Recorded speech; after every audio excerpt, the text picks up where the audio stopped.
Hello, OT friends, and welcome to the Uncommon OT series.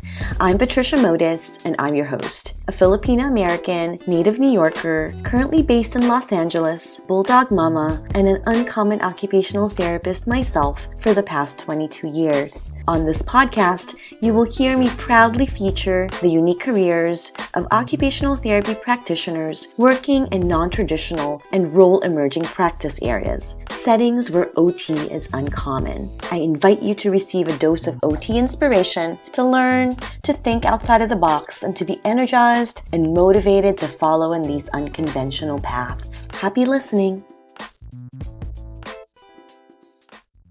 Before we dive into today's episode, I want to highlight and extend a special thanks to TrueLearn and Picmonic, our sponsors. Picmonic is a visual mnemonic learning tool that's been research proven to increase retention and help students ace their exams. It uses audio-visual learning and intelligence-based repetition algorithms that really help with long-term retention while studying. It is an excellent learning resource and study aid for OT and OTA students. Picmonic has built a better way for students to prepare for tests, whether you're studying for classes or getting ready for the NBCOT exam.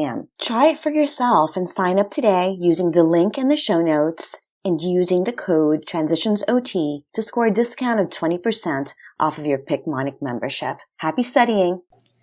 Welcome back, OT friends. In today's episode, I'd like to introduce you to Dr. Razan Hamed, PhD, OTRL. Dr. Hamed is an occupational therapist who is passionate about diversity, equity, and inclusion issues. Dr. Hamed is an associate professor and associate director of the Columbia University programs in occupational therapy at Vagelos College of Physicians and Surgeons. She is also the director of the research curriculum for the entry-level MOT program and the mentor of a number of OT Doctorate students. She's been recently elected to the AOTA Board of Directors, is the founder of the Arab American Occupational Therapy Group, and is a member of the World Federation for Occupational Therapists. She has been a member of the AOTA DEI task force in 2020 to 2021 and an AOTA DEI committee member from 2021 to 2023. She is also the faculty advisor of the Columbia University OT COTAD chapter, the Coalition of Occupational Therapy Advocates for Diversity. Her interests are in advocacy for DEI issues and OT education and practice, and has published a number of articles on cultural humility and culturally responsive care. Dr. Hamed has been an invited guest speaker to numerous academic institutions to address bias, microaggressions, and cultural humility for OT students and educators. So without further ado, to tell us more about her uncommon OT work, I'd like to welcome to the podcast Dr. Razan Hamed. Welcome, Razan. Thank you, Patricia, and thank you for inviting me to this lovely podcast. I love your podcast. Oh, you're welcome. Thank you for agreeing to come on. I'm so impressed with your work and, particularly super interested in your new role as a newly elected AOTA Board of Director, right? Because I think that your role here will really, number one, I love that you hold the role because I believe in you as someone who represents me as an OT, right, over there in our national association. But also because there's so much work that needs to get done in diversity, equity, and inclusion. So I love that you are there to do that for us. So before we get into, all the nitty-gritty about your work, I'd love for us to start by having you tell us a little bit about yourself, maybe some of your favorite occupations. Yeah, thanks again, Patricia. So I am a mother. I love my kids. I'm a teacher, obviously, and professor in occupational therapy. But one of my absolute favorite occupations to do, because it's me, it's all about me, is hiking. Hiking is not only a physical activity, to me, it's an emotional and a mental activity as well. It is my safe space. And again, I take it seriously. If I go on a hike, it means I am all about, de-stressing and enjoying my time to myself to think about things and to think about life. I also have a hiking list. If I invite someone to take a hike with me, it means I'm interested in them. I enjoy their company, or I would like to bond with them. I think hiking is a great place to again to be yourself and to reflect. So it is, in a sense, it's my safe space to be. I love that meaningful occupation of yours. Do you have any favorite places to hike there in New York? Not in New York, but we have a lot of it out in Jersey. New Jersey? Yeah, we have a lot in Jersey. So and I hiked in New Hampshire and Pittsburgh and in my home country in Jordan. So I have a lot of different spaces that I go. But basically any place, I could just enjoy my time. I'll take it. Well, thanks for sharing some of that. I love it. Can you tell us what motivated you? I know I asked you to be a guest, but of course, you have your motivations on, why you would contribute to the podcast. So would you mind sharing with us your reasons? Yeah. First of all, I have to be honest, I love podcasts because I feel this is one of the ways that we still enjoy learning through and knowing more about each other. Reading is not for everyone. Watching documentaries is not for everyone, but podcasts remain to be a popular choice for people to listen to and learn and reflect because, first of all, they're convenient. Yeah. Second of all, they are thought-provoking, and listening to people from their lived experiences still is something interesting for people, regardless of their role or occupation. But I do like your podcast. I love the way you ask questions, and I love the topics that you bring up. I think it's always thought-provoking because you ask about, these uncommon ways of doing what we've been doing for a while. So it's a very interesting podcast. I love podcasts, and I like you as a host. I think you do a great job in running these podcasts. I love it. Oh, thank you so much. I love hearing that because sometimes, you just kind of talk and and it just organically takes its own life. But I happen to love all of my episodes too, just because I feel like I get to know another colleague, and I really literally leave that episode or that interview with another OT friend, right? Yeah. So I feel like I'm just adding to my circle. So one of the reasons why I really love doing this podcasting work. Yeah. So this might be a really good way to segue into your uncommon OT work. Do you mind describing for us a little bit about your new role? And some of your responsibilities and the issues that you may be addressing. Yeah, I would love to.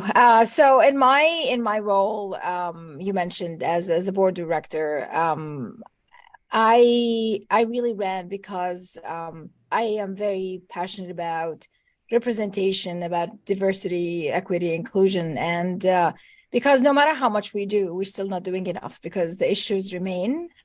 People have stories and lived experiences that are still painful. And that speaks to the reality that we're in. We have underrepresented faculty members, underrepresented groups from students, practitioners.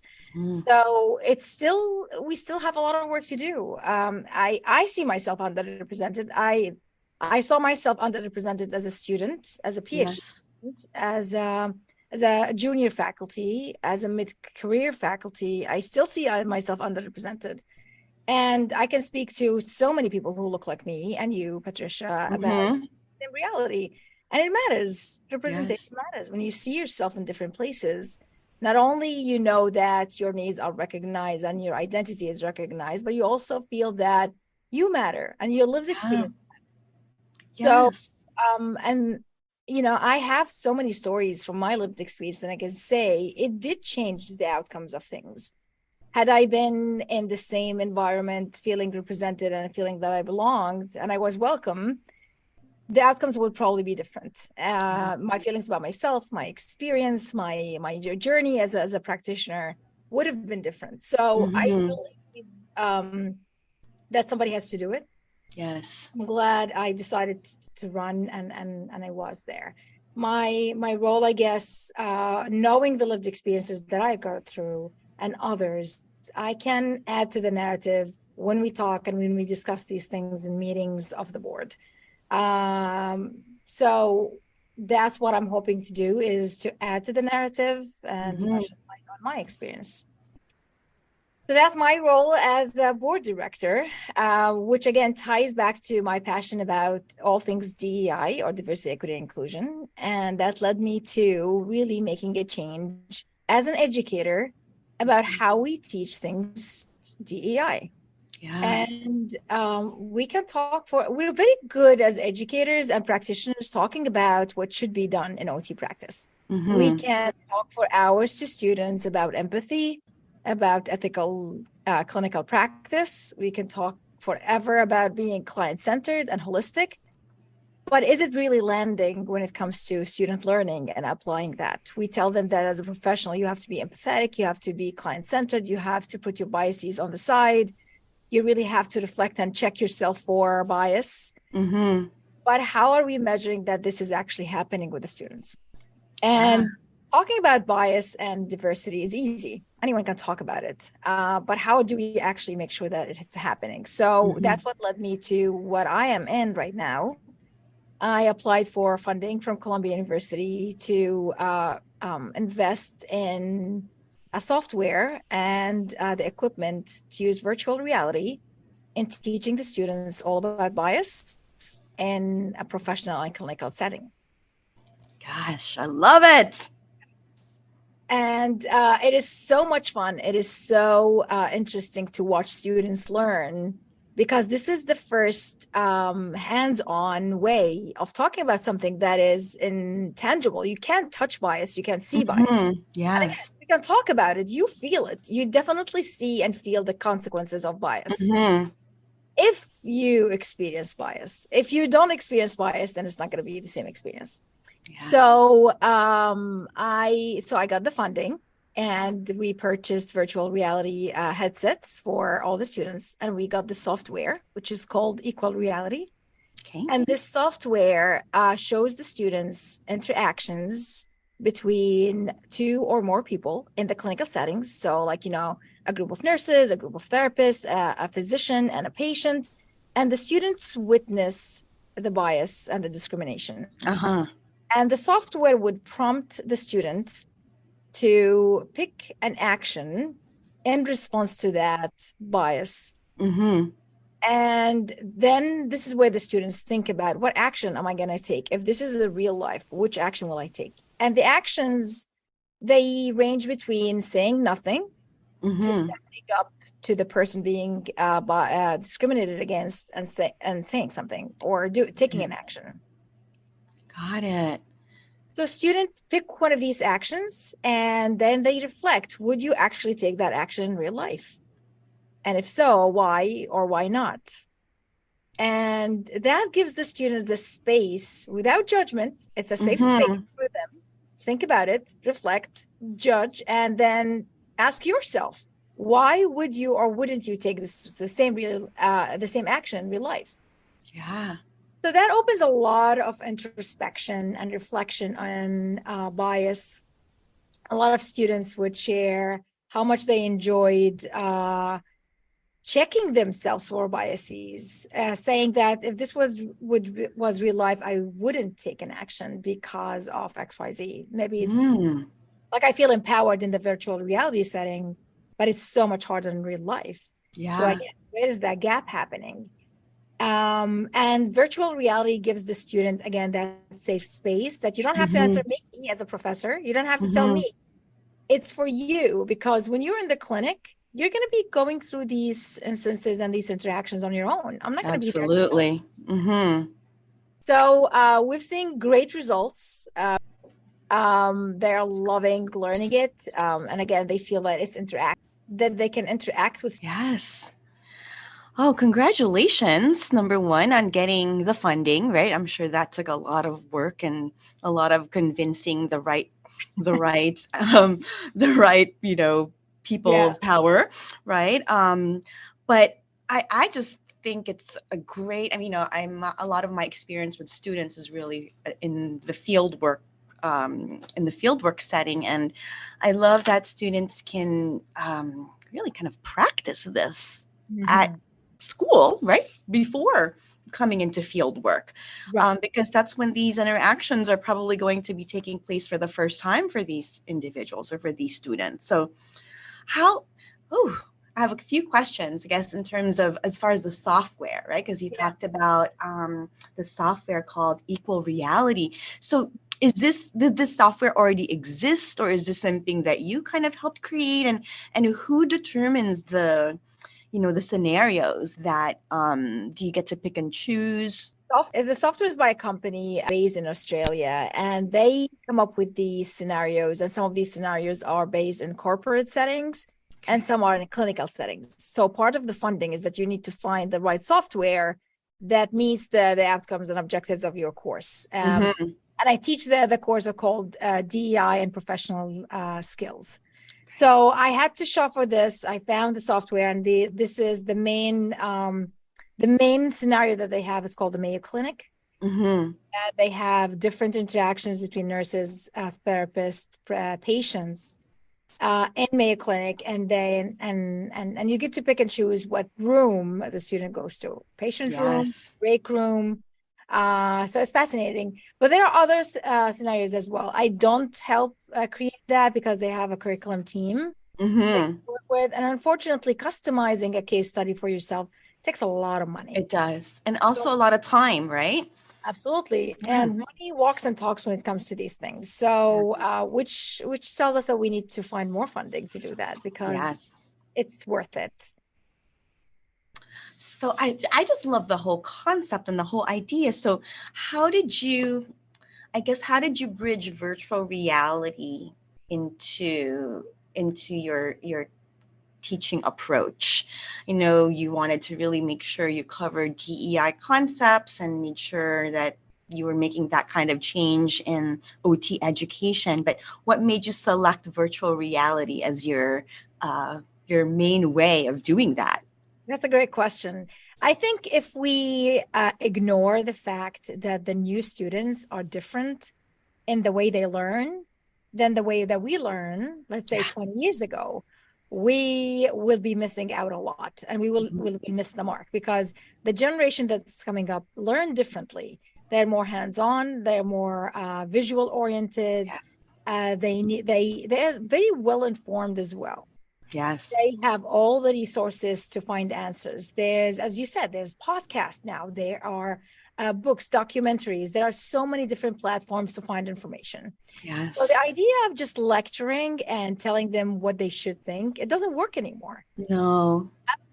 We have to make them engage in their own learning. And I think the virtual reality part, first of all, it is very generation friendly, it's modern, it's exciting, and it also Mm-hmm. gets the job done Yeah. because they spend a lot of time, we all do spend a lot of time on screens now. Mm-hmm. And it's hard to get someone engaged because the options are, numerous. So, and this is what led me. It's like, okay, I need to be innovative in the way I teach. And this is Yes. actually the name of the grant. It's called Innovative Use of Technology in Instruction. And obviously, they thought that it was an innovative way of teaching something that is also so hard to talk about. Yes. We think talking about bias is easy. It's not easy for everyone. It could be Yes. triggering in the classroom to talk about bias. Mm-hmm. It's not easy for people to share stories about bias. It doesn't land if it doesn't click. It has to click. You have to feel something. You have to learn something. It has to Yes. do something to you to walk away knowing exactly what bias is and how to stand up for it. Yes. And I guess also what I love about this whole idea is there seems to be a lot of, I guess, just confidentiality. How much of this is recorded, I guess, or is there a grading, or is it, simply, again, just for someone to really kind of understand the concepts or practice being in those scenarios and how to maneuver them? That's a great question. It's hard to tell if someone understood bias or not. Mm-hmm. So my way of assessing their learning was a reflection paper. Ah. So every time they witnessed a scenario, and we did this for 8 weeks, they would watch the VR. We would discuss it in connection with the topic that we're talking about. If it's microaggression, they watch a scenario about microaggression. And then once they're done, they write a reflection immediately about that avatar. And in virtual reality, it's called the avatar. You become someone else. So you look at yourself in the mirror and you see like you're now, an Asian male, or Yes. you're like a Black woman.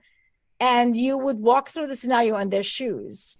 And after that's how they reflect on that experience. How did it feel being someone else? Mm-hmm. How did it feel looking at your arms moving but they're not your arms, looking at your face, talking, but it's not you? And how did it feel for someone attacking you or saying something to your face?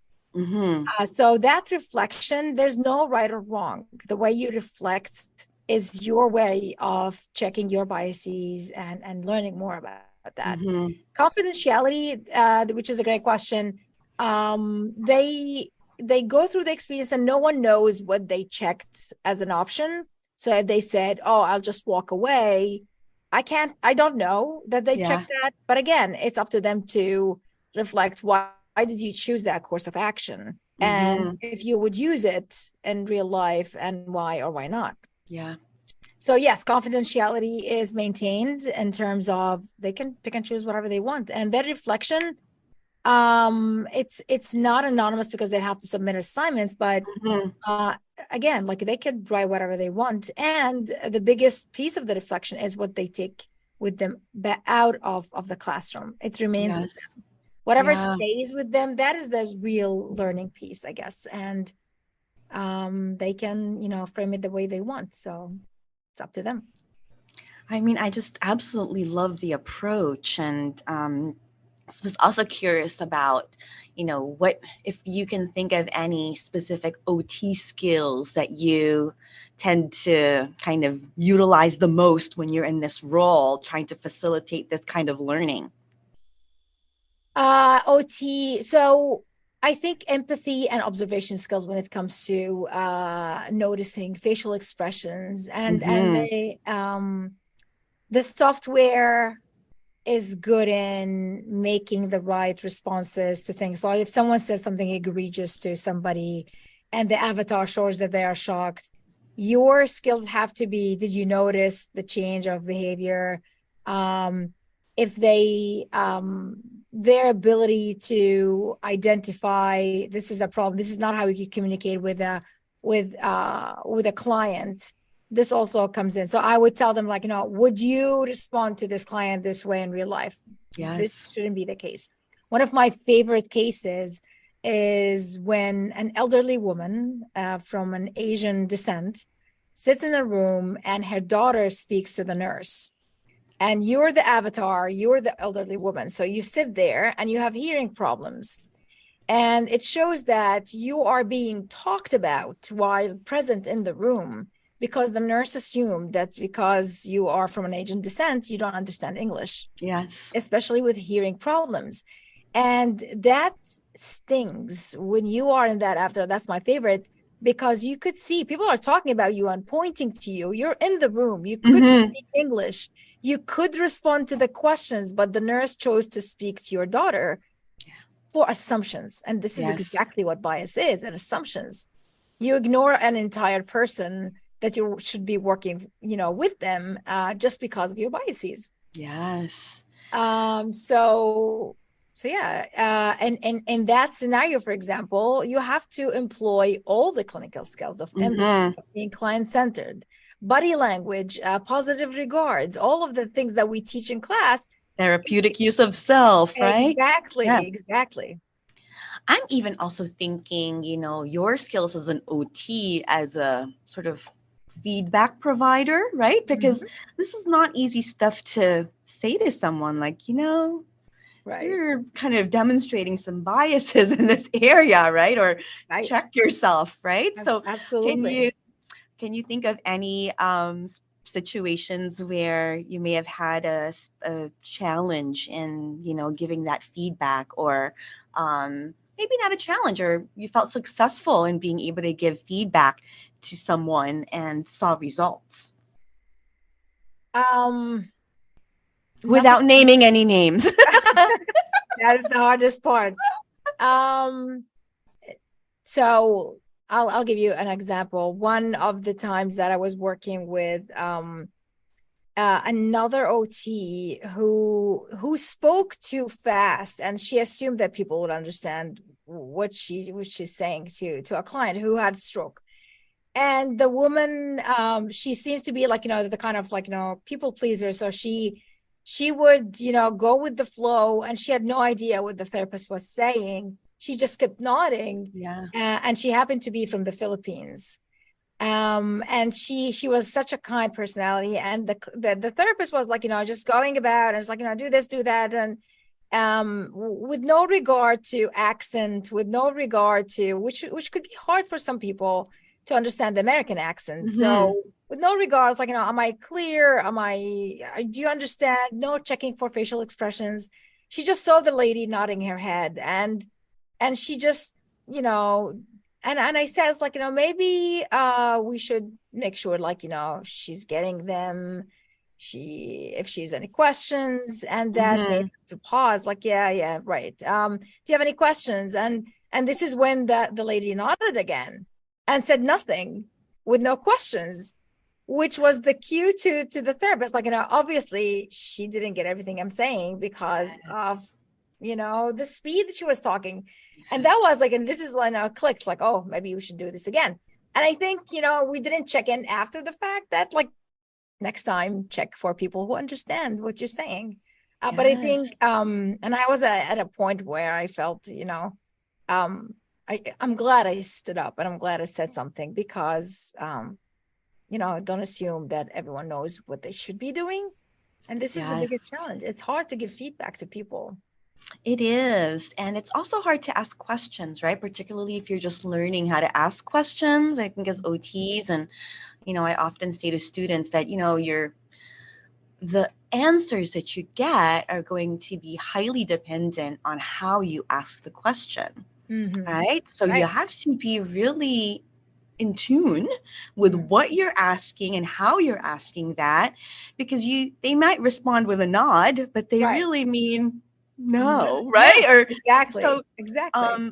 and in fact, coming up with your vocabulary in terms of having your kind of follow-up questions, or more secondary questions, I call them too, because we're in the field where just asking one question is not going to cut it. Where we actually have to ask a lot of questions in order to get the full picture. Right. I agree. So yeah. I think we have to teach the students doing that, because you'll never know where this person is coming from. And this is where cultural humility kicks in, right? Some cultures are raised, and the culture is being polite and being kind is to ask less and fewer questions. This could be a cultural thing. Some cultures are like, more demanding. So they would ask more questions, more clarifying questions, follow-up questions. So always consider, are we on the same page with the client? Do they actually have the opportunity to ask questions? And do you feel they are feeling empowered enough to ask these questions? And this is one of the things that come up in the virtual reality. One of the things I would say is like, I felt like I don't have a choice to ask questions or to share my opinion in that meeting room because of how the other person was responding. So again, it becomes a clinical / professional skill is, am I being empowered, or is my client feeling empowered enough to ask questions? And we use that a lot in that virtual reality. To go back to your question about clinical skills employed, this is one of them. Checking in to see, is your client feeling comfortable enough to ask questions and to ask for instructions about the treatment that you're providing? Or are they just sitting there nodding because they feel that this is the polite way of responding? Yeah. So there's so many nuances, right? And I love that you're you're honing in on it, and that you're really emphasizing the importance of learning this skill, right? This ability um, to communicate. I think it's Yeah. ultimately it's all communication with our clients, and kind of really ensuring that we're being the most respectful and the most, I guess, we're looking at the big picture, because like the example that you gave of that Filipino lady coming from the same culture, I totally know we're yesers. We're trained to say yes all the time. So also to say that most Filipinos speak English perfectly, or Yeah. not even perfectly, but they understand English really well because it's something that's also taught in our school. So this person, it wasn't because of their lack of understanding, but it really was perhaps the speed of the way that that person was speaking, and just this person not wanting to kind of counter or cause problems, or create any kind of uncertainty there, right? Just kind of go with the flow. Yes. So And this is how it felt. This is how it felt. And I felt like, what, maybe we should check in with this lady. Yeah. So I love that that's being addressed, and you've really figured out a way to help students kind of refine that, and ultimately feel more comfortable, right? Once they're already in the clinical setting, it's like you're going in there with the tools to deal with these types of situations when you're faced with these scenarios, because it will happen. Yeah, absolutely. And it can happen anytime without you being prepared. There's no speech that you can prepare for these things to happen. They will be uncomfortable, they will be triggering, and you're going to have to know how to deal with it and speak up for yourself. Yes. Can you share with us some of your, recent successes, perhaps, or challenges? Maybe starting with challenges and ending with successes in terms of this new role, or as far as this initiative is going? So I can speak to this project of using technology into addressing this. Some of the challenges are how triggering it can be for some students. It's reliving the trauma that to some people. It's not a simulated scenario that you see in reality. This is the reality that they are living in. And this came back in the student evaluation of the course, and they would say they loved the experience, but it was triggering for some of them. And it's like reliving the trauma. And the idea that we need to give students the support after that they live these experiences is the biggest challenge. So right now, I'm revising the course to find new ways to support the students, their mental health, their well-being while going through these scenarios, trigger warnings, making sure that they know how to navigate these, talking to advisors afterwards. So this is one of the biggest challenge, which is real. These realities are their realities. It's not a case study. It is them. They are the case studies. And in the future, they will be that person, in the break room, talking to another person who's against, the idea of DEI or social justice, or calling them a DEI thing, or, this, new thing about diversity. I mean, this is real life. And I think this is the biggest challenge, is telling the students and empowering them enough that you have to go through this. It's hard, it's triggering, but we need to figure this out. We need to find ways to empower you as a student and future practitioner, how to stand up for yourself when someone says something to your face. I wish I had this tool while I was in OT school, right? It would have really helped me navigate just some challenges, because I also come from a generation where I was really the minority a lot of times, not just as an OT in the facility, like the only OT in the facility, but whenever I would be surrounded by OTs, it was many times I would be the minority in that group. So I just love that this is available to the students over there at Columbia. And particularly, you're finding people are getting triggered, right? So you're catching it early. Like you're really catching these things early and helping these clinicians succeed once they get to their settings. Otherwise, we're almost kind of setting them up to fail because we know these scenarios happen, right?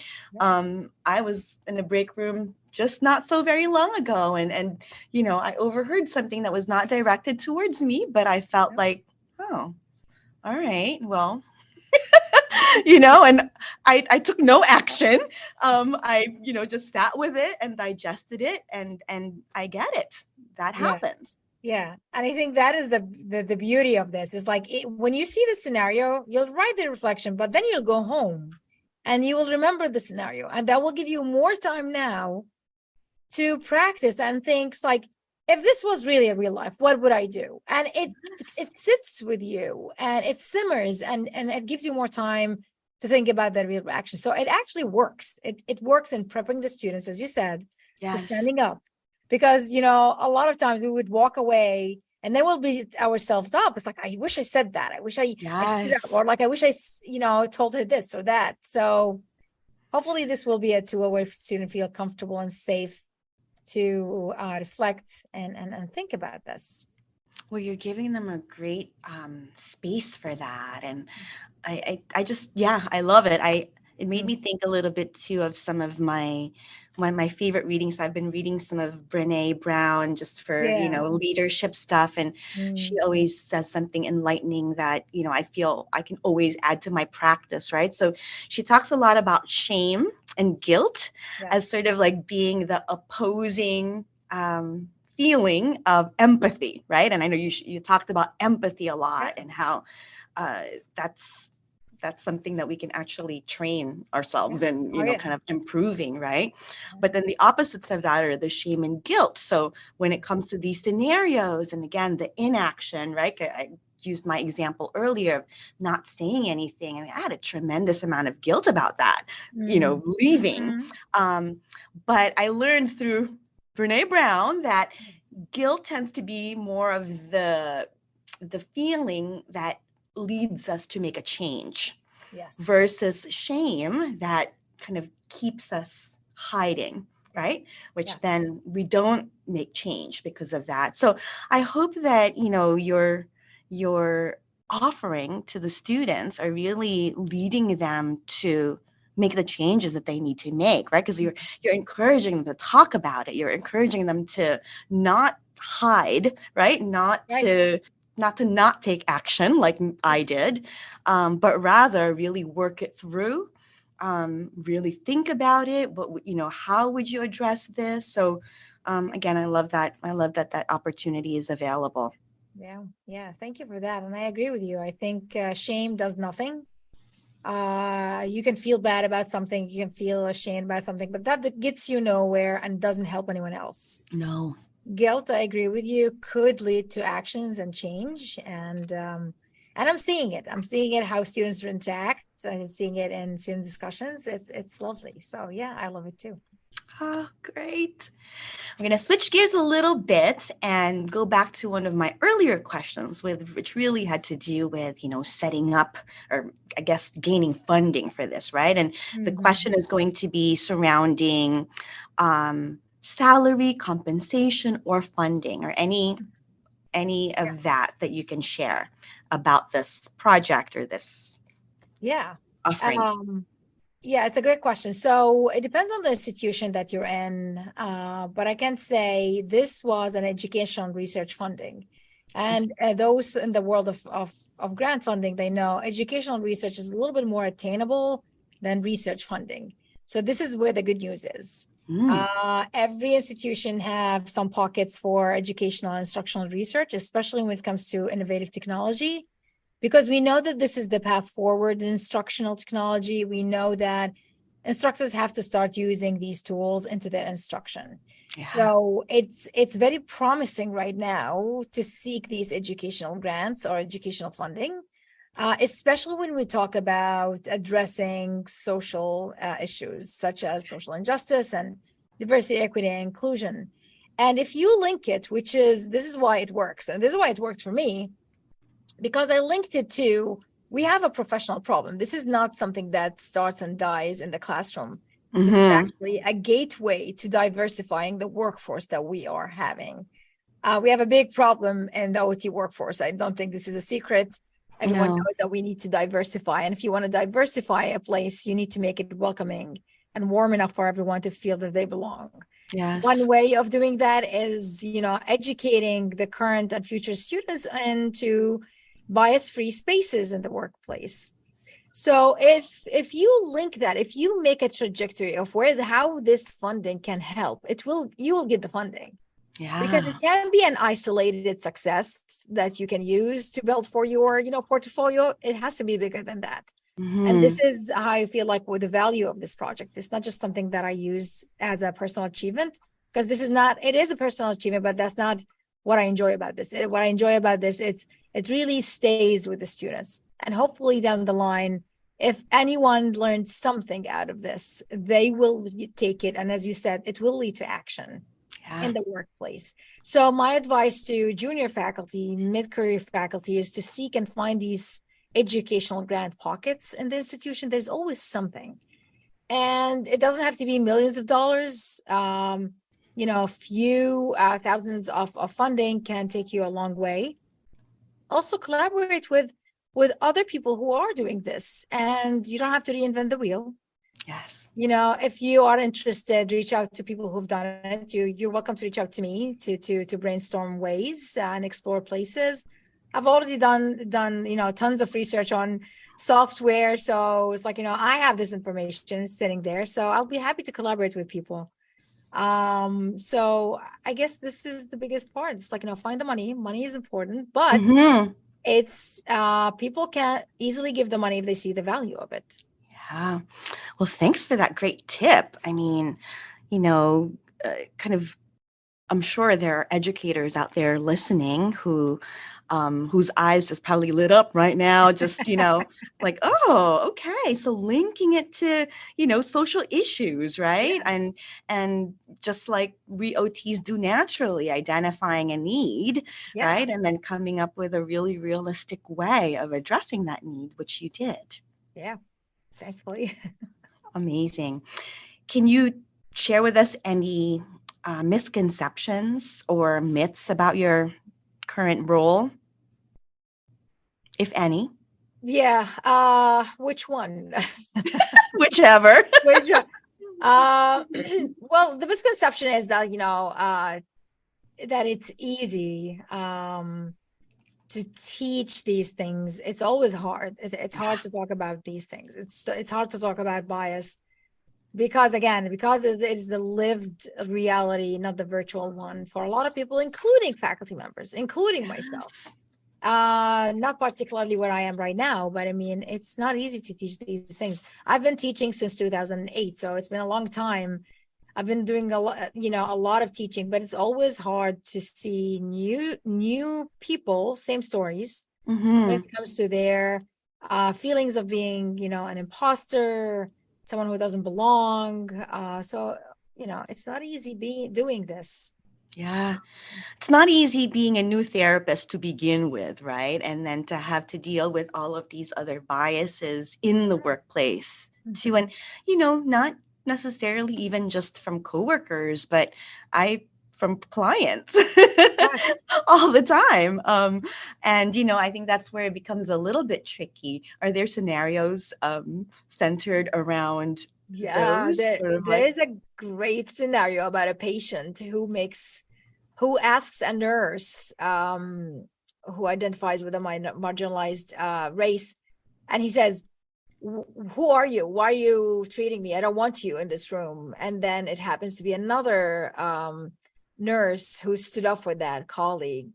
So patients can be honestly racist. They could be biased, and they have no they have no restrictions saying what's on their mind. And sometimes that's a medical reason, and sometimes they're unfiltered, and sometimes they're just simply biased people. So Yes. we have a specific scenario about the racist client, and that is hard to watch because that could be you in the clinic one day. So Yes, and even just making references. I had a client not so long ago who talked about sort of LGBTQ plus issues, and was very dismissive of that, and just how does one kind of navigate that, like in a group, right, where there are other participants there too, without shaming someone. And so these are like sort of the real life scenarios that happen out there. So I love that they're being addressed. All right. So thank you so much for sharing all of this information. I know you said that it's okay for our followers to contact you if they wanted to. So I really appreciate that. We're going to include all of your resources, all of your amazing articles, particularly the ones who are related to this type of work, as well as your contact information. Can you think of any other advice that you might have for our followers who are wanting to follow your path? Oh, I don't want to forget to ask you about, or to give you some space to talk a little bit about the Arab American Association that you founded. Yes, thank you for that question. So I identify as an Arab, born and raised in Jordan, and then moving to the United States like in my early 20s. So coming to the United States, the cultural shock and the underrepresentation that I saw was definitely, this is one of the times I felt I'm not the majority here. I used to be. In Jordan, everyone looked like me, everyone spoke my language. I was someone important in my country. I came to this country, and then all of a sudden, I am a marginalized community. No one spoke my language. I became the minority. So that was not a good feeling. And if you live with this feeling all your life, I can't imagine how that's not going to change your life in a way or another, just to say the least. So, and then, I grew as a clinician, as an academician, and I never saw the community that I feel like, everyone else, we share the same culture, the same values, etc.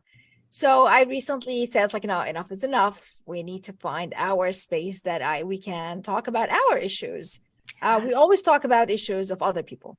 Every place I go, we talk about issues of the marginalized communities as a group, but never the subgroup of the Arab OT community. And this is what I decided, like, we need a space to get together, a virtual space, an in-person space, whatever that space is. So I founded this community, and also I invited the allies and people who are non-Arab, because we can't talk about our issues in vacuum. If anything, we know our issues. We know other people to know our issues as well. So this group, it really invites anyone in the OT world or non-OT world as Arabs, but it aims to serve the needs of the Arab OT community. But everyone is welcome to this group. We say one of our best members are non-Arabs who talk about Arab culture and Arab food, and we have interviews with our members. So it's a growing community, it's a growing group, and the support of the non-Arab community has been great. We love it so much. So thank you for asking that question.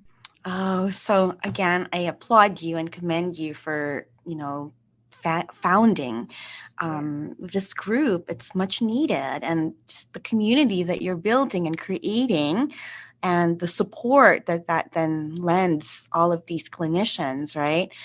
I was just speaking with another podcast guest not so long ago who talked about coming into the country and having worked as an OT where she'd lived prior, and coming into this country just really kind of feeling lost and not really having that kind of supportive community. So she leaned towards her professional organization, right, for that support. So you're creating that space for Arab OTs, and not just Arab OTs, in fact, but including the rest of us, Yes. right? So I love that. I I love love that your idea. support. I love your support particularly. I see you, liking our posts and commenting. So I really appreciate that. It matters. It matters. It makes you feel visible. It does. And you've got my support, that's for sure. Thank you so much for that.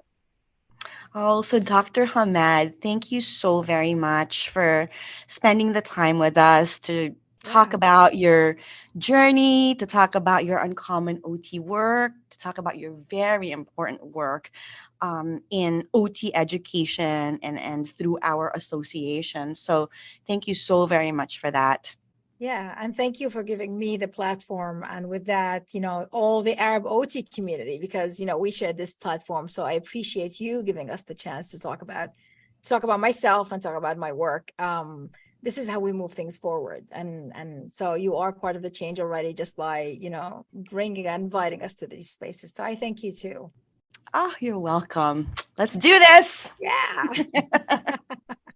And that wraps up another inspiring episode of the Uncommon OT series. Connect with me at www.transitionsot.com. And don't forget to sign up to be part of the Transitions OT community. By doing so, you'll receive my latest compiled list of uncommon OT practice settings, the latest news on mentoring offerings, uncommon OT live events, non-traditional OT resources, and more. You may also follow me on my social media pages on Instagram and LinkedIn.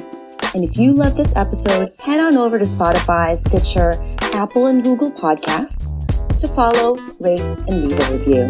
I also ask you to consider pledging your support to my Passion Podcast project by being a patron on Patreon. It is very much appreciated. Sending big OT love. Thank you so much for listening. Until next time.